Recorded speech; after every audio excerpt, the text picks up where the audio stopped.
about 15% of all strokes are primarily hemorrhagic, and the other 85% are ischemic. And here our major problems is the bleeding, which limits our therapy, like intravenous thrombolysis or mechanical recanalization or antithrombotic therapy. So this is always the dilemma in stroke medicine, bleeding and infarction.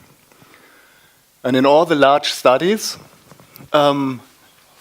especially in anticoagulation therapy, we always talk about net clinical benefit. What is this? So we say if we avoid 2 infarctions, for example, 2 ischemic stroke by anticoagulation for the price of 1 intracranial bleeding, then we have a net clinical benefit of 1, which sounds logical, but does not make so much sense, because this is a paper from Connolly and co-workers in post-hoc analysis from the active trials. And they found that after ischemic stroke, about 50% of our patients leave the hospital dead or with a severe disability. After hemorrhagic stroke, it are more than 80%. So the relative weighting is 1.6. A major extracranial bleeding leads to death or disability in 38% of patients, and a subdural bleeding is something that in most cases we can treat very well, with a death and disability rate of 21. So this doesn't make so much sense without any weighing. And I think the same is true for our bleeding and stroke risk scores, but I come to this later. So this is the most prominent bleeding scores. I think most of you know it, the Hesblad score. So we have a couple of very common items, very non-specifically, like hypertension, previous stroke, bleeding, labile INR. Age, of course, is always a major point. And all in all, we get 9 points, and we know that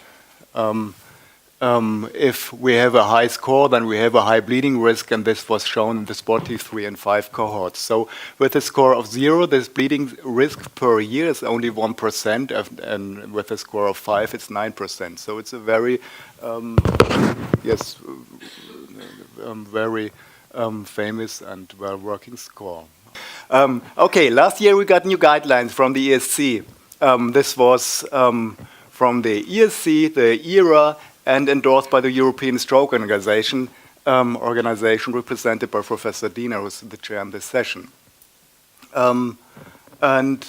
These are 3 of the main recommendations according the scores. They say, yes, the CHED-SWAS score is, of course, recommended for stroke risk prediction in patients with AF. I think this is very clear, and we all use it. And the bleeding risk scores should be considered in AF patients on oral anticoagulation to identify modifiable risk factors for major bleeding. So it's not recommended for risk prediction. It's just should be considered in AF patients, but should not be the reason to withhold anticoagulative therapy to our patient. Why? Because our scores share the same items. There's a wide overlap between the ischemic risk scores and the bleeding risk scores. For example, of course, adherence to medication, hypertension, history of stroke, of course, but also further items that are not represented in the CHED-SWAS score, like, for example, renal function. Impaired renal function. We know this from all of the large anticoagulation studies, like the RELY study, for example. We saw that in all 3 arms of dabigatran and warfarin, we found that patients with an impaired renal function had the risk of a major bleeding was more than twice as compared to those patients with a normal renal function. And the same was true for stroke and embolism.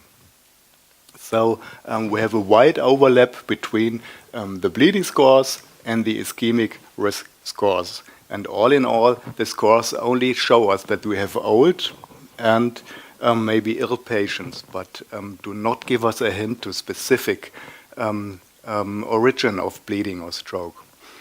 And the third one is biomarkers such as high-sensitive troponin and natriuretic peptide may be considered to future refine stroke and bleeding risk. And this is primarily based on the ABC bleeding score, or does refer to this score. In this score, the authors derived their items from the Aristotle study and validated in the RELY study. So they had a couple of clinical markers and biomarkers that were tested in the Aristotle cohort, and the 5 best ones were included in the score. But again, very non-specific ones, like age, history of bleeding, troponin T as a marker of myocardial injury, hemoglobin as a marker of anemia, and GDF-15, which should be a marker of oxidative stress.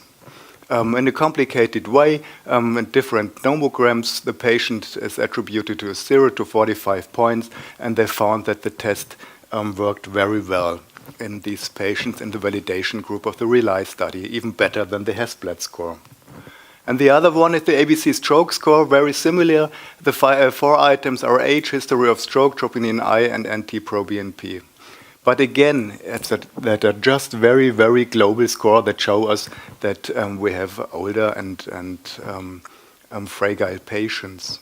It does not reflect our current understanding of heterogeneous sources of bleeding and stroke, and especially not of how to treat them. For example, this is an intracranial bleeding. It's an subarachnoid bleeding caused by an aneurysm. If this patient survives and the aneurysm is treated, then he has a very low rebleeding risk, and he can also, for example, put on anticoagulation therapy.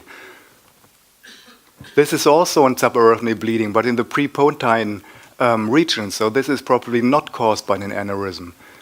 This is an extradural bleeding, something totally else. This is maybe an hypertensive bleeding. This patient, if he's treated accordingly, might have a very low rebleeding risk after some months at least. This is an AV malformation, this is a vasculitis, a small hypertensive bleeding, an atypical bleeding here. If we have a look at the other slices of the MRI, we found many microbleeds, which is a sign for an amyloid angiopathy, and this patient must not get any antithrombotic therapy, even not aspirin.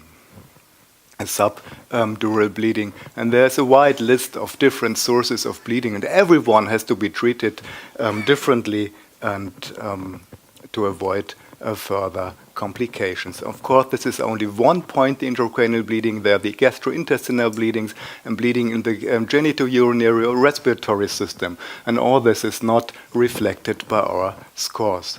So the guidelines do not say we should withhold anticoagulative therapy because of a high bleeding score. They say no, the scores should help us to identify and treat the factors that are treatable, like hypertension, LABA/INR medication, concomitant medication, and for example, some lifestyle factors, but not more. And I think it's very unspecific. So I like to conclude that yes, of course, the CHA2DS2-VASc score is essential for decision making. We do this every day. Maybe in future also, or even in patients without proven atrial fibrillation after embolic stroke of unknown source. The studies are ongoing. The bleeding scores may make sense to inform our patients about the global risk of bleeding and to explain them the medication to them. But I think they are of limited use to predict the net benefit of anticoagulation therapy, for example. And I think that in many cases it's still mandatory that we use expert knowledge and additional diagnostic, like, for example, cranial MRI or gastroscopy, to find, to detect, and to treat specific origins of potential bleeding. And this might help us to define really the individual and to treat the individual bleeding risk. Thank you for your attention. Thank you very much.